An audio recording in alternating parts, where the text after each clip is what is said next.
ભાવનગર જિલ્લાના મહુવા શહેરના નવા ઝાપા વિસ્તારમાં જૂની લવ મેરેજ કાર્ય અંગેની દાજ રાખી બે વ્યક્તિ પર છરી વડે જીવલેણ હુમલો કરી ફરાર બન્યા।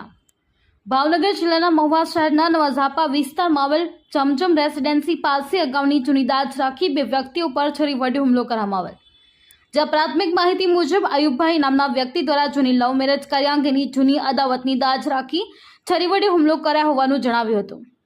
હસનભાઈ જમાલભાઈ નામનો વ્યક્તિ રાજકોટથી આવ્યો હતો અને રાત્રિના સમયે જમજમ રેસિડેન્સી પાસે ઊભો હતો, ત્યારે ત્યાં આયુબભાઈ સહિતના ઈસમો ત્યાં આવી અને તું કેમ અહીં આવ્યો તેવું કહી હસનભાઈ ઉપર છરી વડે હુમલો કર્યો। ત્યાં તેમની પાસે ઉભેલ ઉજ્જૈન કાદરી હસનભાઈને બચાવવા આડા પડતા તેમના હાથ અને કમરના ભાગ પર છરી વડે હુમલો કર્યો હતો।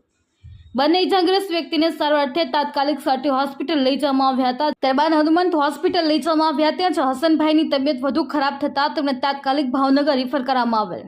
આ બનાવને લઈ પોલીસ દ્વારા ફરિયાદને લઈ આગળની કાર્યવાહી હાથ ધરી હતી। અશ્વિન ગોહાલ, જે ન્યૂઝ, ભાવનગર। શું બનાવ બન્યો હતો?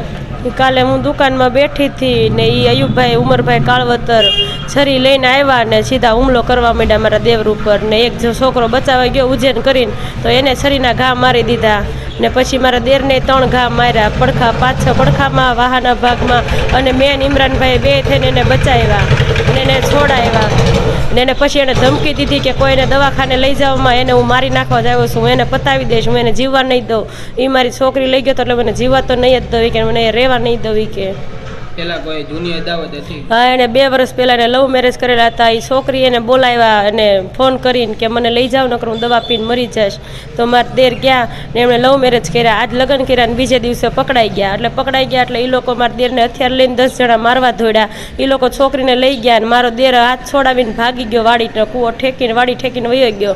અને પછી 2 વર્ષથી છોકરાએ ગામ મૂકી દીધું છે। એ લોકોએ છોકરીના લગ્ન કરાવી દીધા છે, મેરેજ કરાવી દીધા છે, વર્ષ દિવસ થયું એના મેરેજને, વર્ષ દિવસ થયું। મારો દેવર એની બીકની હિસાબે 2 વર્ષથી મવા મૂકી દીધું, રાજકોટમાં રહે છે, પણ અત્યારે મારા ઘરવાળા અને કેન્સરના મરીઝ છે, એને હું અઠવાડિયા પહેલાં ડોઝ દેવરાવીને આવી, એટલે મારે ધંધો ઘર બધું કોણ સંભાળે, એટલે મેં એને રાજકોટથી બોલાવ્યા અને મારા દેર 15 દિવસથી અહીંયા હતા અને 7 દિવસથી અહીંયા નવા ઝાપા તારવાડી જમજમ રેસિડેન્સીની સામે રોજ આટા મારતા હતા, દિવસમાં 3-3 વાર।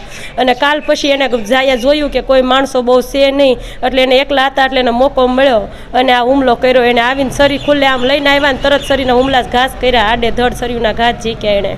પેલી અદાવત હતી? હા, એ જૂની અદાવત છે, નહીં સમાધાન કોઈ વસ્તુનું કાંઈ થયું જ નથી। મેરેજ સર્ટિફિકેટ છે અમારી પાસે, સાબુત બધા ડોની છે, બાકી ઓરિજિનલી બધું એની છોકરીના પર્સમાં વહી ગયું।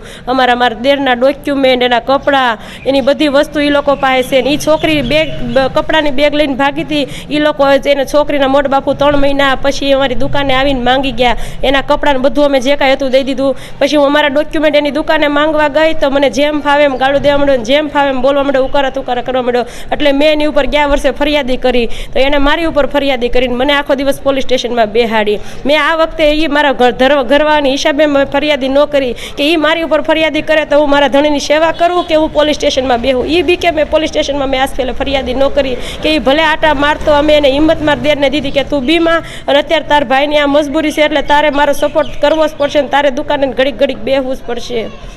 આ એ મામલામાં જેણે કાલ આ બધું બનાવ્યું, મેં કે હું તને રહેવા તો નહીં દઉં મવામાં, કાલ બોલ્યો મારી સામે ને પછી એને અહીંથી સિવિલમાં લઈ ગયા, સિવિલમાંથી હનુમંતમાં લઈ ગયા, હનુમંતમાંથી તાત્કાલિક એને ઇમરજન્સીમાં ભાવનગર લઈ ગયા। ન્યાયનું એવું સવારમાં ઓપરેશન વહેલા સવારમાં કર્યું, અત્યારે ઓક્સિજન ઉપર છે, અત્યારે એની હાલત ગંભીર છે અત્યારે।